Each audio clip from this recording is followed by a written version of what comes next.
Gawa naman nga tayo ng soup para sa ating mga employer, kaya guys, tara na, samahan niyo ko. Meron lamang tayong 4 na ingredients. Isa na dito yung wallberry, red dates, at saka yung hinanap-hanap ko kanina na agaricos. Ibabad lamang po natin sa tubig hanggang sa lumambot. And meron po tayong whole old chicken na nabili ko kanina sa Yata. After that, nung naihanda ko na, hiniwa ko muna sa kalahati yung manok. Kasi kalahati lang naman po ang magagamit natin dyan. Kaya, yung kalahati, itatago muna natin for the next cooking na naman. Hugasan lamang natin ito ng maayos and tsaka natin i-blanch. Pero alam nyo ba guys, araw-araw ako nagluluto ng soup. Ngayon ko lang sinubukan gumawa ng chicken soup na long soup. Nung okay na nga, saka ko naman sinimulan ang pag-blanch ng 3 minutes.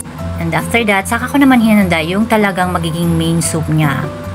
Kalahati nga niya ng malaking kaldero yung tubig. Nung pagkatapos na siyang ma-blanch, saka ko naman inilagay isa-isa yung mga ingredients sa ating magiging main soup. Sa una, pakuluan po muna natin in a higher fire, and pag kumulo na siya, pwede na natin i-low fire ng hanggang sa 1 oras at maging okay na yung soup natin. So, okay na yan guys.